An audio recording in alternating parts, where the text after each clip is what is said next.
Tonight, Game 2, Spurs-Wolves at the Frost Center. Can the Spurs get a 1-1 split before going to Minnesota?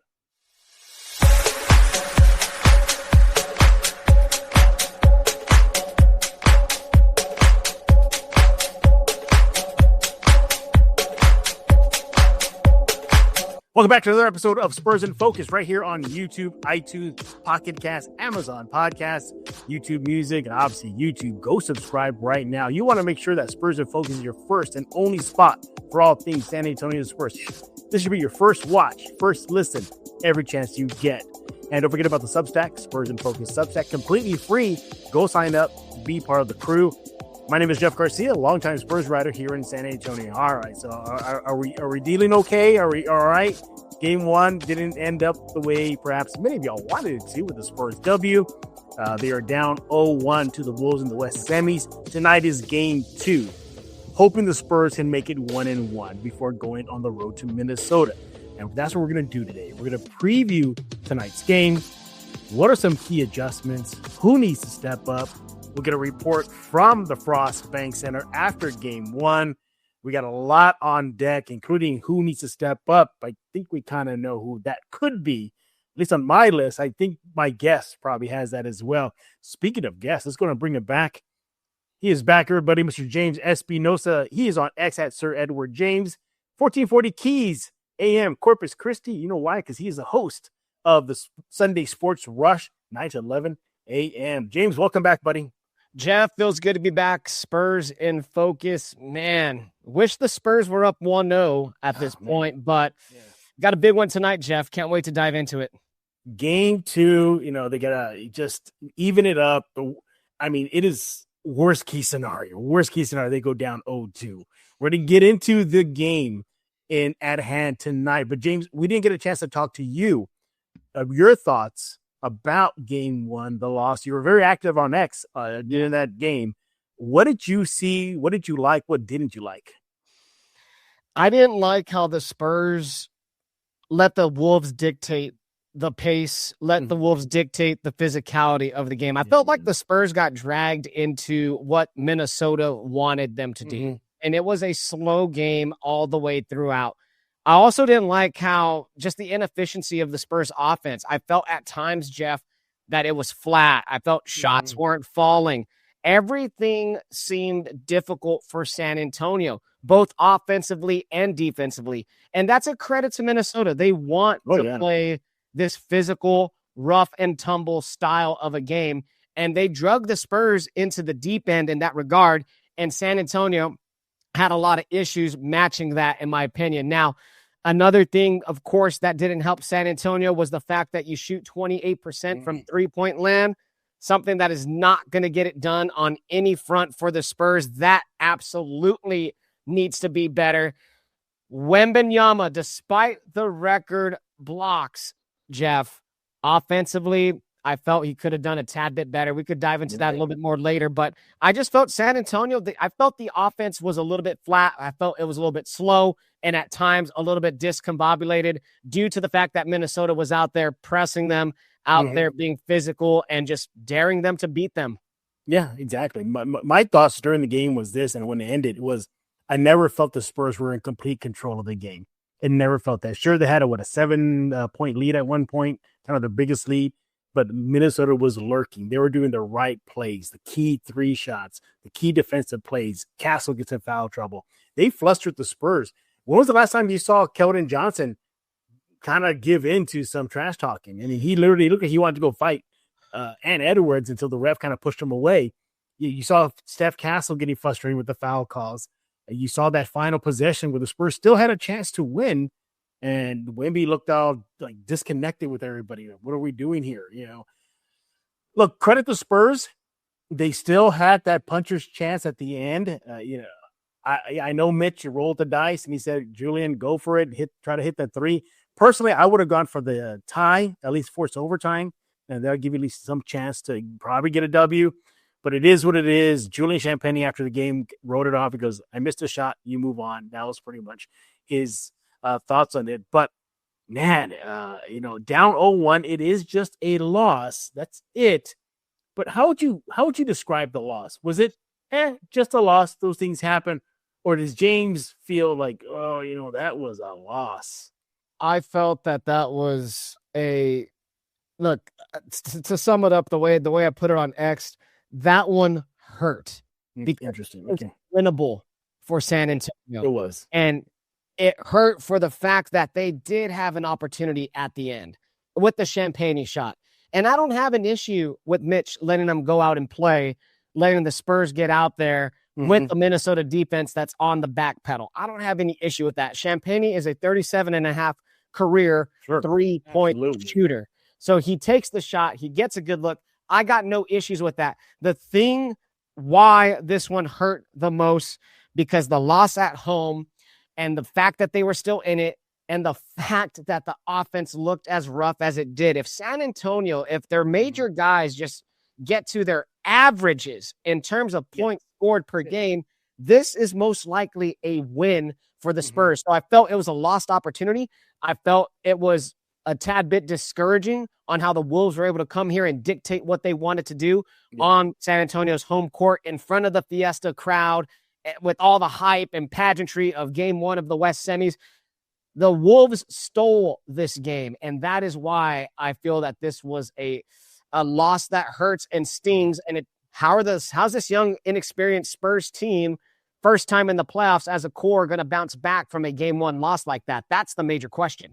Absolutely. We're going to talk about that coming up next. But first, we got a report from our Spurs in Focus reporter, Hector Ledesma. He was there after a game one loss, spoke to Victor Wembanyama on behalf of Spurs in Focus. Let's hear what Hector had to say.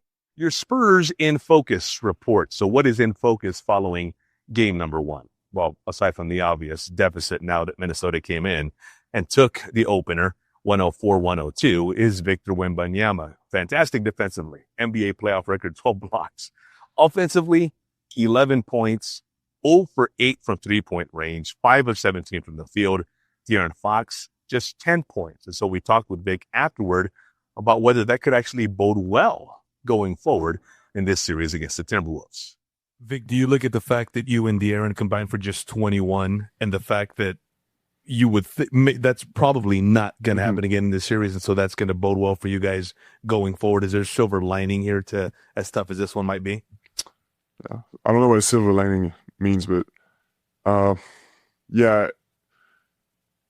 of course, obviously we have to be better, and as I said, it shows up on the stat sheet, but we need to figure out before 48 hours what we can do better, and I got no doubt that we will. I mean, it's I trust us. And Jeff Garcia is going to hone in on this and other aspects of game one, as well as look ahead to the rest of this series in the Spurs in Focus podcast, available anywhere you normally get your podcast.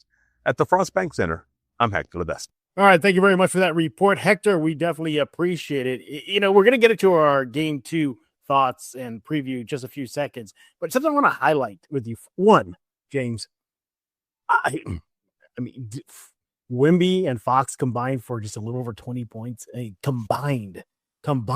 Hector mentioned probably not going to happen again. To me, that was the most stunning. Well, one of the most stunning things about game one was that neither of these guys stepped up offensively. That cannot happen. This cannot happen. Now, would you consider that just one of them games for those two guys, or something that Minnesota's doing? Man, I would consider it one of those games when it comes to Victor Wembanyama, because, the 0 of 8 from three-point land, he was trying to get himself established. He just never was able to get into a complete rhythm. He was never really able to step into any of those threes, in my opinion. And he was off, and he was just waiting for one of those to fall. And if I felt that if he got one of those to fall, then the next one falls. Because Wemby is a very streaky shooter at times. He likes to see the ball go in, and once it goes in, he starts getting that hot hand. It just wasn't falling last night, Jeff. The 0 of 8, I don't think we're going to see that again in the rest of this playoff series. And on the other hand, with Wemby, the one thing that was kind of discouraging for me is how the Spurs weren't utilizing Fox and Wemby in a lot of pick and roll situations, getting Wemby rolling to the basket, getting those lob attempts, just getting Wemby down low and trying to use his athleticism against some of the size of the Timberwolves.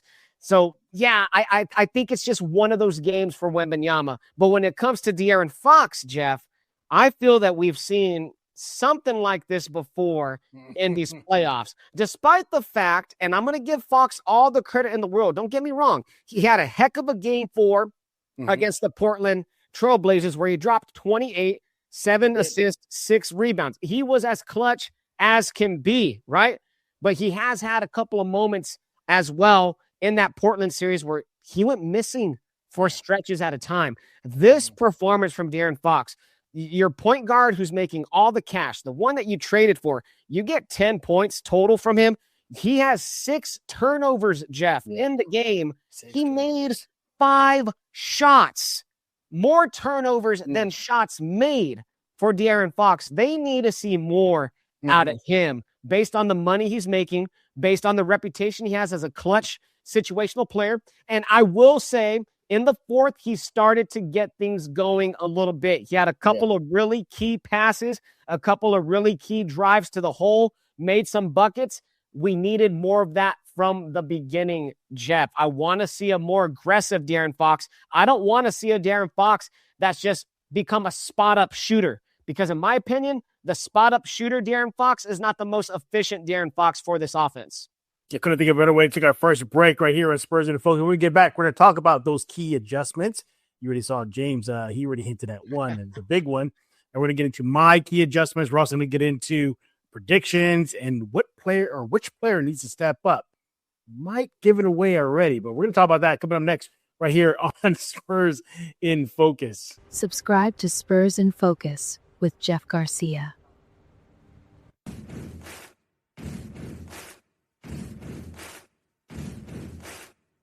All right, we're back right here on Spurs In Focus, joined by my good friends. You see him on your screen, James Espinosa, Sports Rush Radio. And I see he added the Mike Sports Network CC. I'm going to ask him what that is all about in just a few minutes. For now, we're going to get into more to the meat and potatoes of the show. Game 2 tonight. Spurs are down 0-1 to the Minnesota Timberwolves in the West semis. Let's kick it off with key adjustments. All right, James, I know you made a bunch about Fox. That's one of your biggest key adjustments. But let me go to show you my key adjustments before we get into yours here. I got to put them up on your screen here. I'm going to share them with everybody. All right, there y'all can see it.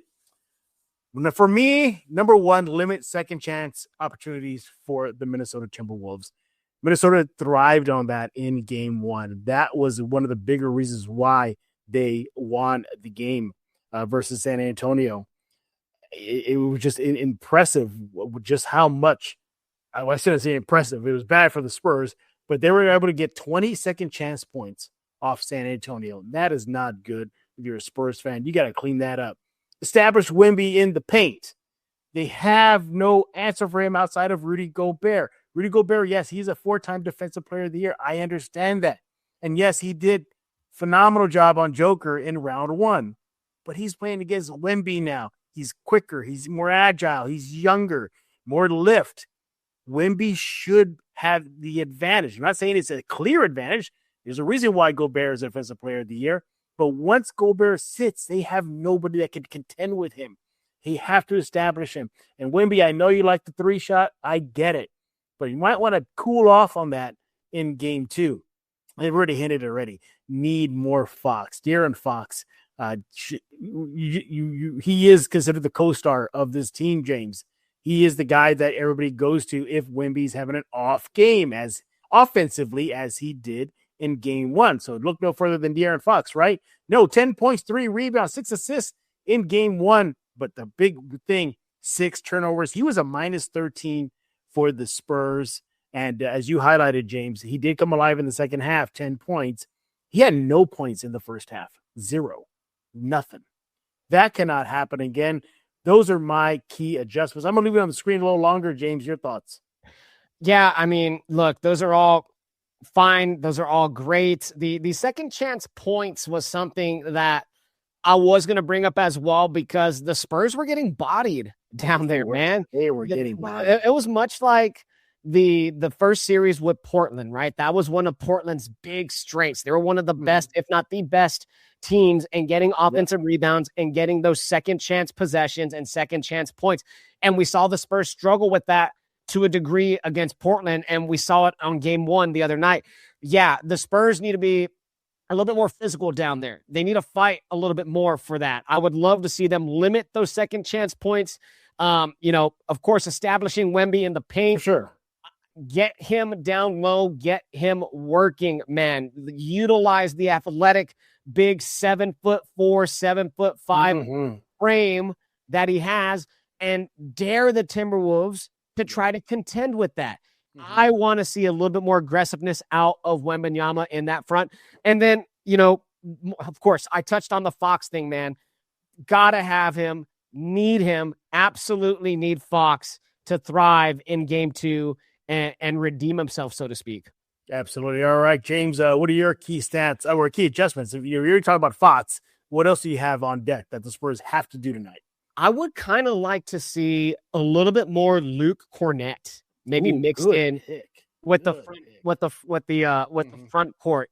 Try to match some of the size, or try to take advantage of what you have with the French vanilla connection, as a lot of Spurs fans have dubbed Cornett and Wembanyama. I think Cornett could be a sneaky pick to have a 10-point type of game, 6 to 7 rebound type of game, much like we saw the way he played against Portland when Wemby had to sit out, where he had 14 points. He had a double-double. I could see Cornett being a sneaky kind of play for Mitch Johnson tonight, maybe getting him a little bit more minutes, maybe putting a big lineup out there along with Wemby in certain stretches to kind of match that physicality for Minnesota. I would like to maybe see a tad bit more of that. A thing that I want to really kind of harp on too is the Stephon Castle foul trouble.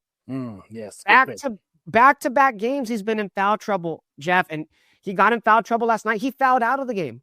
And I feel sometimes Stephon Castle, for as good as a defender as he is, sometimes he's a tad bit handsy. And some of those calls the other night were questionable. Of course, it's been a tight whistle that the Spurs have been facing in these playoffs from Series 1 till now. But I just want to see Steph kind of tighten that up a little bit, because when he's in foul trouble, the offense kind of goes a little bit sideways. I feel like he's the cog of this machine. He's a great spark plug. He's one of the leaders of this team.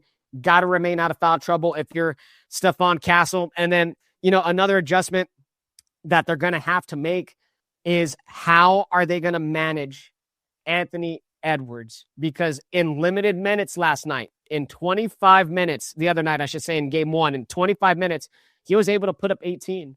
He was able to get 11 in the fourth, and he started getting hot, and he started hitting shots in the Spurs' face once he was ISO'd on his defender. He had a shot with Wembanyama closing his out on him, which was absolutely insane. We saw the spat that him and Keldon had as well. They were going, jaw to jaw with each other for a little bit.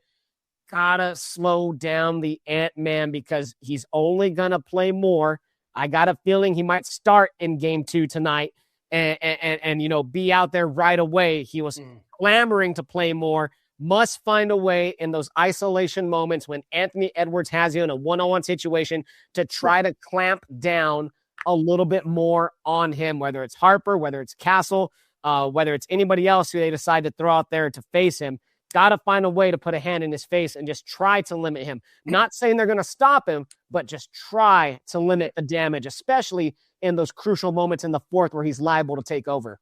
I'm glad you brought up Ant-Man, because as of this recording, Anthony Edwards is questionable for tonight's game, as is Ayo for Minnesota. I have a hard time pronouncing his last name, but AOD, there you go. He is also questionable too. And for the Spurs side, Carter Bryant is questionable. Do you think Carter Bryant makes a difference if he does play? I heard some San Antonio radio guys earlier yesterday and this morning kind of talking about how Carter Bryant ain't going to be that big of a factor, that he's not the reason why the Spurs lost, that the fact they didn't have him.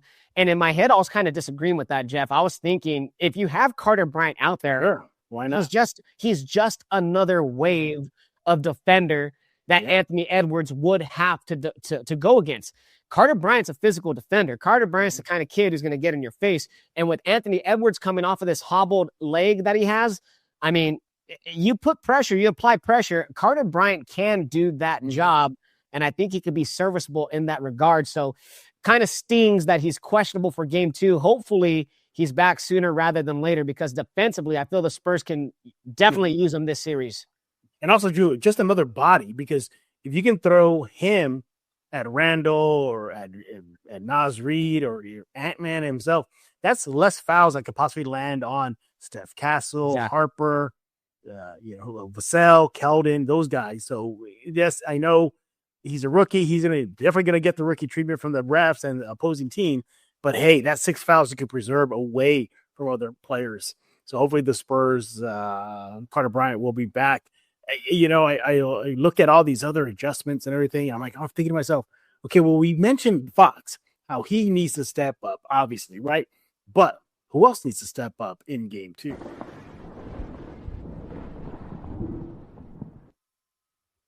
I'm going to take the lead on this one, James, because I'm going to throw a curveball here.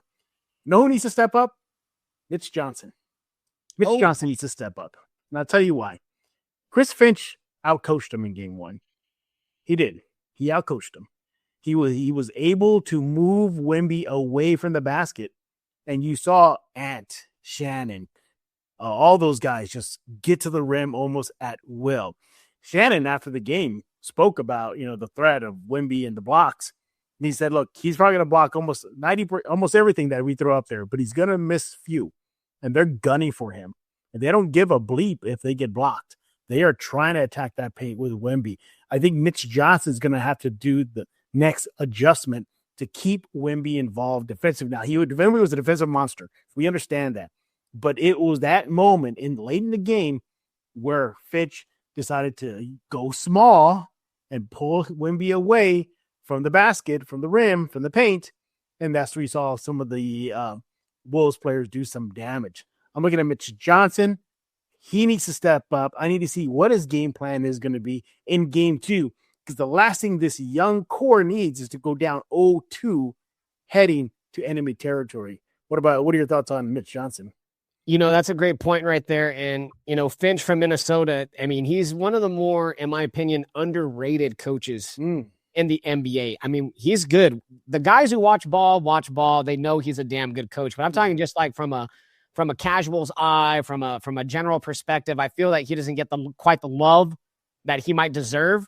And you need to see Mitch try something in that regard to not get pulled offsides the way Chris Finch was able to do that to the Spurs team on the defensive end. And then you also need to see Mitch step up and try to find a way to integrate the big man to get, his guys going, to get some clean drives for De'Aaron Fox, to try to get this offense humming the way we're known to be. The Spurs only scored 30 points in the fourth quarter. Everything else was underneath 30 points in game 1, Jeff, per quarter. It was 23 in the first, 22 in the second, 27 in the third, and then finally they got 30 in the fourth. That is very uncharacteristic of what we're used to seeing. So, some offensive adjustments definitely need to be made in that regard. And I just want to see Mitch try to establish more inside, getting to the rim a tad bit more, and not settling for isolations or not settling for long-range 3-point attempts. You're going to need guys to step up and make shots. The 28% from three is not going to cut it. Some of your best guys the other night were hitting, practically nothing. I mean, Champagnie went 3 for 7. You had Vassell go 3 for 6 from 3-point land. So things were rough in that stretch. A guy who I want to see step up, Jeff, who has had tiny moments, but hasn't really had the full impact that I think he can have. We need to see a Keldon Johnson game, man. It's been a little while. It's been a little bit slow in that regard. And he did have 11 out in game 1. He was 5 of 10 from the field. He did have something in the tank, but I just feel we haven't quite seen that game-changing moment. We haven't quite seen him being too aggressive, pulling down boards, creating for other guys. He had 1 assist the other night. I want to see a Keldon Johnson moment, a Keldon Johnson game where he has a stretch where he hits, 4-6 points in a row. He gets the crowd going. He's that Energizer bunny off the bench. He's showing you why he's the 6th man of the year. We haven't seen that yet in the playoffs. We haven't seen that. I want to see that tonight in game 2. Yeah. And you talk about a player that needs to step up. You got to have your 6th man of the year do that. Absolutely. Hey, before we get into the prediction, James, I want to ask you this kind of an overarching question here. Is game 2 already a must win for San Antonio? Are we there already? Man, I'm going to say It feels like it. I'm going to say yeah. I'm going to say yes. I feel like it is a must-win situation. You do not want to go down 0-2 back to Minnesota with Anthony Edwards possibly ramping up, getting healthier as the games go on, right? If things stay well for him in game 2, you do not want to go back to that crowd in Minnesota to their place with an 0-2 deficit. That would not be a stranglehold per se, but man, you're about to be submerged underwater very quickly in an 0-2 hole. I will say, Jeff, that tonight the Spurs must get a win in San Antonio to even this up. Before they go back to Minnesota. If they go down 0-2, man, this is going to be very difficult for them to pull off. I mean, they're going to have to grow up quick. And some of the fan base out there is already hitting the panic button. Some of the fan base out there is already trying to punt this series away. This is why we do this, Jeff. This is why we've followed this team for decades and decades, right? Not to age us too much, but we've been through the trials and tribulations of championship runs. We've been on the doorsteps of when the Spurs have fell short in Western Conference Finals, even before the Tim Duncan era, when they were battling with the Rockets and the Jazz in the mid-90s. We know what it takes as fans, right? We're not pushing that panic button yet, but the game tonight, Jeff, they better get that victory. They need to get that victory. Yeah, and I'm going to assume, James, you're going to stick to the guy that you want to see step up as well, Fox. You've been talking about him the whole show, so I need a Fox. I need a Fox game, but I also need a bounce back Wemby game offensively. I need that bounce back Wemby game offensively. I need him to find his confidence back. It felt like him going 0 for 8 from 3-point land. It felt like he was kind of being diminished, and he even said that he wants to focus more on not wasting his energy on things that are not working. Yeah. So if the 3-point shot ain't working early on, abandon it. Yeah. Abandon it and start attacking. Maybe start hitting some mid-range and just getting to the bucket and being that physical dynamic force, that force multiplier that he is. So looking for a big Wemby offensive bounce back game tonight. Yeah, and we saw that towards the end of the game where he put his head down, ball, on his left, and he just took it to the rim and got a dunk. We saw that. If he just kept on doing that a little bit more often than not, who knows? We could be seeing the Spurs are up 1-0. All right. Need him to be a little bit more forceful and a little bit more on the attacking foot and attacking nature. Not passive per se, but just attack-minded, attack-oriented, forcing the action and putting the Timberwolves in a position where they're going to have to deal with him one way or the other. Either it's going to be a dunk or you're going to send them to the line for free throws. That is what I want to see. Absolutely. All right, let's go to our game 2 prediction.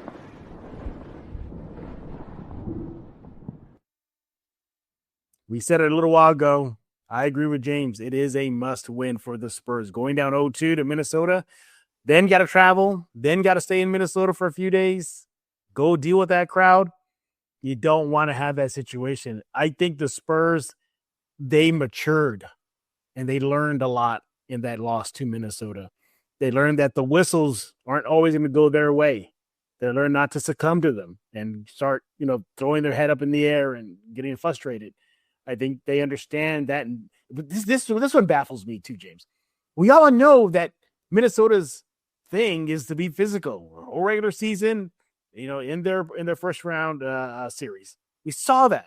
And why were the Spurs like, wow, man, they are really physical? You knew this already. You know that. I got to see them up the physicality, match the physicality. I think they will. This is a team, James, that's never lost more than 2 games in a row. And I hope this is not a second game in a row. Then, okay, we're good and we're trying to get a win in Minnesota. No, don't do that. Don't do that. They've shown that they can rebound from losses. We saw that in the series versus Portland. I got to see that tonight. I'm going to go with another dogfight, though. I think it's going to be another nail biter. I think the Spurs get a win under 10 points. What do you think?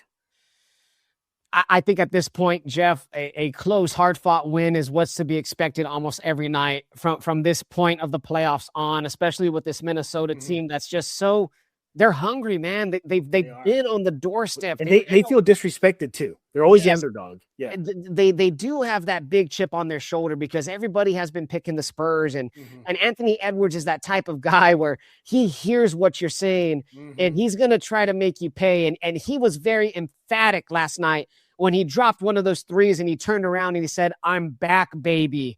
And he was yelling at the Spurs bench a few times throughout the game. He's an alpha, Jeff. He's just one of those guys who loves competition.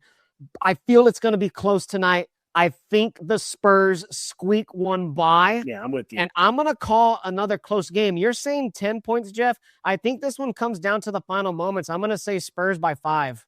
Okay. All right. Hey, look, a tight game. Minnesota has the ball.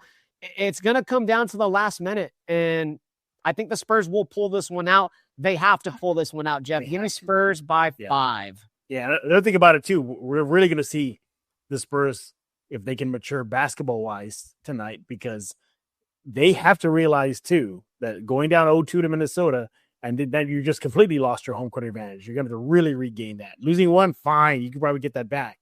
But completely losing it, then going up against, let's not forget, a Western Conference champion, or at least Western Conference appearance Minnesota team that's been tested over and over and over again, in the recent years. So they know what it takes to at least get too close to the finals. So, yeah, and probably in their eyes, they're like, all right, we did what we came to do. We got one. Let's try to get 2 now. Let's try to get Exactly. and I don't want that to happen. And mind you, Jeff, they've been to the Western Conference Finals back-to-back years. Yeah. They're looking to try to go there for a 3rd consecutive year. Yeah. So they feel that they're on that doorstep of possibly breaking through to the next level in the NBA, right? So, hey, this is a tough matchup, and we saw what Minnesota was able to do to a very tough Denver team that gave the Spurs fits. This series, Jeff, is going to go a very long ways, man. And so too. I think the way I'm thinking right now, I could see this going 7, man. I could see it being that good of a series. But man, the basketball was so good. Even though it was low scoring, Jeff, during game 1, it was so fun to watch that type of physical, old school NBA game. When was the last time you saw a score in the middle 80s going into the final frame in today's era? That's what it was. They were like 85, 84. It was like, what? I was thinking that the other night when I was like, man, the Spurs sometimes score 70 points by halftime. And I was like, wow, like this is a very different game. But hey, it's 2 of the best defenses going against each other. Yeah. Something has to give, and we're in for a treat, Jeff. We are in for a treat with the series. I think so. I think this is going to be a great series. It's only just begun. We'll see how this series plays out. Hey, James and I have been doing a lot of talking, right? Well, we got to hear from you. What do you think about game 1? What do you think about game 2 tonight? Is there an adjustment that you think needs to be highlighted? Let us know right now. You can let me know on X at Jeff G Spurs, or you can let James know on X at Sir Edward James, and make sure to give him a follow there. Why? Because he is host of the Sunday Sports Rush 9 to 11 on 1440 Keys AM out in Corpus. And by the way, Corpus is a hotbed of Spurs fans. Oh, they root for the Spurs. They bleed silver and black there. James, do you got a book for us? For those that don't know, James is very big into science fiction books. That's his nerd thing. And he's been giving us his science fiction or just fantasy books that, he recommends. And today we got another one. What do we got? So I'm continuing on with the Dungeon Crawler Carl series. I actually finished book 1 a couple of nights ago, and it was great. It was fantastic. And so what did I do, Jeff? I picked up book number 2. So close. So this was called Carl's Doomsday Scenario by Matt Dinneman. It's book number 2 in the Dungeon Crawler Carl series. I'm only maybe a chapter in, about 20 or so pages in, so I don't got too much to review on that. But yeah, man, I'm continuing that series. Book number 1 was fantastic. It is a literature RPG, a literature role-playing game type of book. The character that you are following levels up. He gets achievements throughout the story, loot boxes, etc. He has boss battles. It's a different style of book. So if you're into RPGs, video games, anything like that, that might be the book for you. It's very video game heavy, video game based. One of the more unique books I've ever read. So I'm continuing on with part 2, Jeff, and I'm excited about this one. There you go. Another book recommendation from that guy you see on your screen, Mr. James Espinosa. Hey, so I saw when you entered, obviously the Sports Rush Radio. We got that. But what is Mike Sports Network CC? What's that all about? So Mike Sports Network is also what I do, Jeff. Not only am I a talk radio host down here in Corpus Christi, I also broadcast Texas high school sports. So Mike Sports Network is the company that I work for. And we've been around for 5 years. We stream games, right? We stream sports games, Texas high school sports. Football is our main thing. Right now, we're in baseball and softball season. We will stream some basketball at times here locally in the Corpus Christi and Coastal Bend area. So we're a live streaming service. We're at the games. We're interviewing players, coaches. We're covering the local teams here in Corpus and in the Coastal Bend. And we've been doing it for 5 years, man, and we've steadily have grown our following. And right now we're in the midst of baseball and softball playoffs. So we're out there covering those games. It's the Mike Sports Network. You could find us on MIC sportsnetwork.com. Check us out and follow us on all of our social media handles, Instagram, X, TikTok, and Facebook. Just search right here on my hat, Mike Sports Network, MIC Sports Network. Yeah, absolutely. Hey, and also, what's going on with the Rush? Yeah, the Rush, man, we'll be back this Sunday. I was actually going to toss you an invite, Jeff, if you're available. I was going to text you earlier, but hey, I'm here right now. We'd love to have you on to kind of help us talk Spurs-Wolves. And by the time the Sports Rush happens, 3 games will have already been played. The pressure. And we'll be previewing game 4 on Sunday. So that's happening this Sunday. Lots of Spurs, lots of NBA talk. We're in the heat of the playoffs, man. So our main focus has been Spurs, and NBA playoffs. So expect a lot of that this Sunday morning, 9 a.m. on the Sunday Sports Rush on News Talk, KEYS, 1440 a.m. and 98.7 FM, Corpus Christi. Absolutely. And the best way to get all that and more, just follow him on X. It's probably the best way you can do it. You see it. I got it here for you. It's at Sir Edward James on X. Go give him a follow right now. There you can catch the Rush, Mike Sports Network, and all that he does. James, again, thank you for joining us and taking time out of your busy schedule to join us here at Spurs in Focus. We definitely appreciate it, and we're looking forward to joining you on your show, Sports Rush, Sunday. So it's going to be a fun times with me and James in the next few days. James, again, thank you so much. And everybody else, we thank y'all for making Spurs in Focus your first and only spot for all things San Antonio Spurs. Seriously, if you want to come here, ignore everybody else you see on YouTube, all those other shows, ignore them. You just want to come to Spurs in Focus, subscribe, get your daily dose of silver and black talk right here. Don't forget about the Substack, Spurs in Focus Substack, completely free. Sign up, you literally subscribe, you're part of the crew, you're joining up, and you'll get all the articles that accompany this show. We will be back tomorrow. We're kind of tossing the idea to do a live post-game reaction show or just record something. Just James, these games are late, man. These games are late. I had to take a nap the other day before the game started. Easier, yeah. Well, Rudy Campos and I, we said, you know what? It's really going to be pushing midnight. Let's just record something. But if the Spurs drop one or win one, either way, I think Spurs fans will be happy or very, very sad. I think I have a lot. They have more of a therapy couch situation if the Spurs lose. Hopefully not. So again, we appreciate y'all again for making Spurs in Focus your first and only spot for all things silver and black. So for Mr. James Espinosa, My name is Jeff Garcia, and now you're in focus with